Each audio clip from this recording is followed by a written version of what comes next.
Guhaye ikaze kuri Nathanael hafi ya Bora kandi nkwifuriza kugubwa neza aho uhereye hose, amahoro y'Imana nabane nawe. Ndagira ngo tuganire ku byiza, hari ibyiza byinshi abantu cyangwa se mutabashije kumenya biboneka mu kuba umuntu arya inkaragasoryo cyangwa se inkarishya.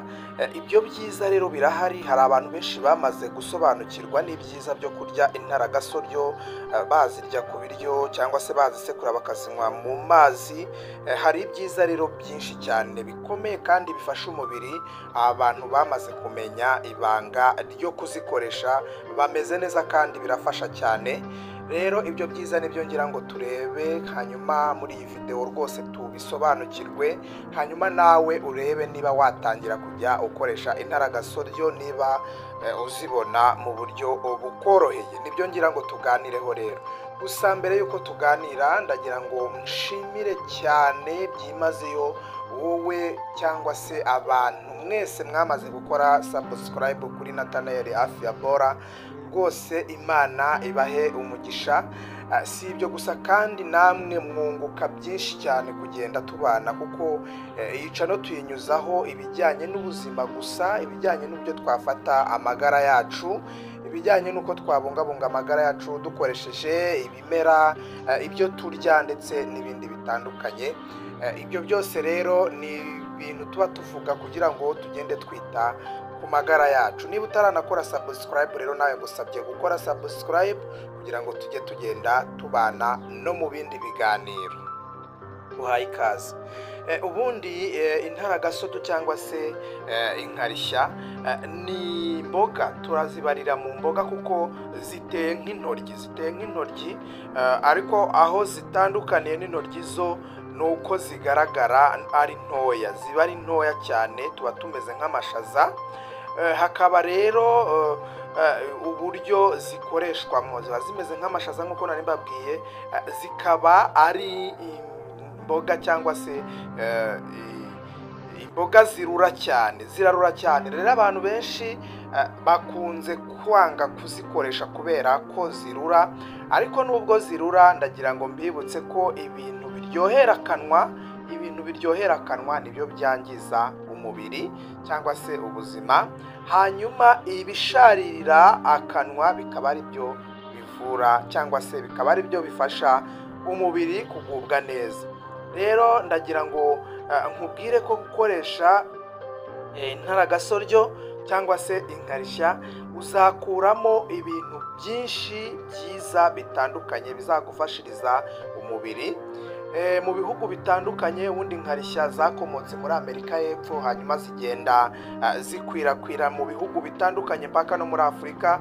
Muri Afurika zirakoreshwa cyane ku bantu bafite ibibazo by'umubiri bitandukanye, ari nabyo ngira ngo dutangire noneho tugenda tuvugaho. Inkarishya benshi bazishyira ku mafunguro yabo nk'uko nari maze kubivuga. Hari abagenda bazikoresha mu buryo bwo kuzinywa mu mazi. Ibyo byose rero bikagenda bibafasha cyane.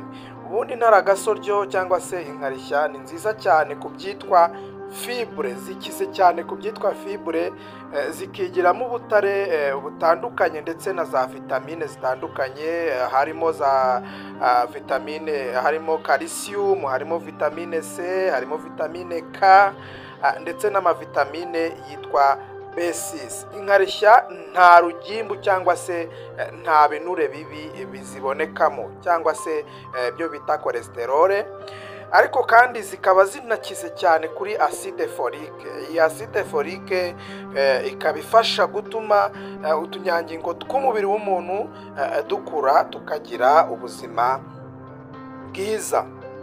Inkaragasoryo kandi zigiramo ubutare butandukanye bufasha mu mikorere myiza y'umubiri w'umuntu, harimo magnesium, phosphore, cuivre ndetse na potassium. Uko rero kuba zikize kuri ubwo butare n'amavitamine bitandukanye kandi byinshi, ngo nicyo gituma rero zikoreshwa nk'imiti gakondo ahantu hatandukanye, cyane muri Afurika. Hari urubuga rero ruvuga ko urubuga rukora ku bijyanye n'ubuvuzi, bavuga ko mu bihugu bimwe na bimwe bya Afurika intaragasotyo cyangwa se inkarishya zizwiho kuba zivura ibibazo bitandukanye byibasira abagore, cyane cyane nko kuzibura imiyoborantanga mu gihe yazibye, deboucher les trompes, icyo bita gufungura ya miyoborantanga cyangwa se za trompe ziba zaragiye zifunga kubera ama infection atandukanye. Bizwiho cyane rero kuba zibivura cyane ibibyimba byo mu nda, hari byo bitwa fibrome, hari kyste, za myome. Ibyo byose rero ngo bigenda bivurwa no kuba umuntu yakoresheje kurya intaragasotyo cyangwa se inkarishya.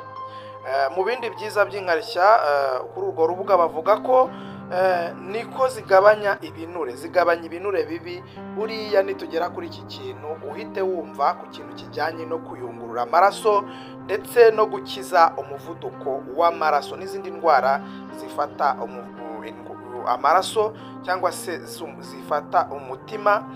Rero intaragasotyo zirafasha cyane, zigatuma amaraso atembera neza, zikanarinda ibibazo by'amaraso byagenda yipfundika mu mitsi. Abantu bajya bagira ibibazo byo kwipfundika kw'amaraso mu mitsi, intaragasotyo zigenda zibafasha cyane. Zifasha kandi umubiri kwisukura, zikanasohora imyanda zikagenda zisohora n'iyo myanda iba yaragiye igenda yiyegeranya mu mubiri w'umuntu, ndetse ugasanga zikanafasha n'impyiko kugira imikorere myiza. Kuba inkarishya zikungahaye cyane kuri ibyo bintu twavuga nka fibre, bituma umubiri utanavunika cyangwa se umubiri utavunika mu gihe umuntu agiye kwituma, kuko umwanda unyura mu mara usohoka ku buryo bworoshye. Inkarishya kandi zigabanya umuvuduko w'amaraso ukabije. Kuri iki kintu rwose inshuti zanjye nimpagera mu byumve neza. Niba uzi ko ufite ikibazo cy'umuvuduko w'amaraso ukabije, koresha intaragasotyo, ujye uzihekenya gatatu nibura ku munsi, cyangwa se uzihekenye igihe cyose ubashije kuzibona, kuko ntacyo zakwangizaho. Intaragasotyo nubwo zirura ariko ziragenda zikagufasha, kuko zikize cyane ku byitwa potassium. Iyi potassium rero ikaba ifasha cyane mu kugabanya umuvuduko w'amaraso ukabije kandi mu buryo bwihuse. Zirinda umuntu kubyimbirwa, zigafasha abantu bakunda kugira ibibazo by'imitsi ibababaza, kuko ziba zifitwemo ibyitwa scopoproteine ndetse na soroparone. Ibyo rero zirafasha cyane, zikanigiramo intungamubiri zifasha ubwonko gukura neza. Intaragasotyo kandi ngo nazo zaba zifasha kwirinda indwara ya diyabete, cyane cyane diyabete yo mu bwoko bwa kabiri. Ibyo bikaba binavugwa na bamwe bakunze kurwara iyo ndwara, bavuga ko baziriye, iyo waziriye wikurikiranya wumva rwose indwara yagabanutse. Intaragasotyo kandi zigira uruhare mu kurwanya indwara ya kanseri. Hari abavuga ko ndetse hakozwe ubushakashatsi bakabukorera ku mbeba, barafashe imbeba bazitera kanseri, hanyuma bazihereza imiti, hanyuma babona ntago bikunze, hanyuma bakoresheje ngo izi intaragasotyo ngo basanga hari icyo zafashije za mbeba. Bivuze ngo rero muri ubwo bushakashatsi bwakozwe basanze intaragasotyo zifasha cyane kuvura kanseri, kubera ko zigiramo ibyitwa trypsine, kandi iyo trypsine ikaba yifitemo ubushobozi bwo kuburizamo za serire zitera kanseri. Urumva ko rero intaragasotyo zikaba ari nziza cyane, kubera ko zigiramo icyitwa beta carotene, bituma zirinda ibyago byo kurwara indwara z'umutima. Nk'uko nabivuze haruguru, bituma zigiramo ubushobozi bwo kurinda indwara z'umutima zimwe na zimwe. Intaragasotyo kandi zifasha umuntu wifuza kugabanya ibiro rwose. Abantu bifuza kugabanya ibiro ziragufasha cyane, kuko zifitemo cyangwa se zigiramo icyitwa saponine, ituma umubiri utagira amavuta cyangwa ibinure bibi biboneka mu mubiri. Ibyo bintu rero bikaba ari byo bituma umuntu yagenda abyibuha cyane. Iyo niyo mpamvu rero umuntu wifuza gutakaza ibiro yakagombye kunywa ikirahure kimwe cy'umutobe wazo, nubwo kubona umutobe wazo biba bigoye, ariko wazisekura hanyuma ukazitogosa mw'amazi ukagenda ukoresha icyo kirahure, hanyuma bikagenda bigufasha cyane. Banavuga ko kandi intaragasoryo cyangwa se ndi kugenda mvuga kuri uru rubuga zifitemo amavitamine nk'uko twabivuze haruguru, amavitamine C, bigatuma rero ngo ubudahangarwa bw'umubiri w'umuntu bukomeza kumera neza, ntibube bwahungabana. Ikindi kandi zirinda indwara y'umwijima, kuba wakwangirika ndetse n'impyiko zikagira ubuzima bwiza, nk'uko n'ubundi byagiye bigaragazwa muri ubwo bushakashatsi bwakorewe ku mbeba zari zarahawe imiti ivura kanseri, hanyuma bazihereza iyo miti ntizivure, hanyuma bazihereza intaragasoryo zikagenda zikanahita zifasha gutuma iyo miti bari bazihaye isohoka mu mwijima vuba.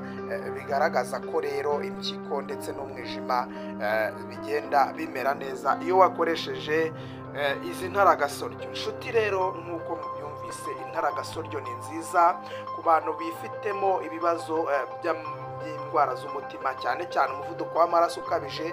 Rwose zitangira uzikoreshe kandi uzabona igisubizo vuba, kandi zizakurinda n'izindi ndwara zitandukanye z'umubiri.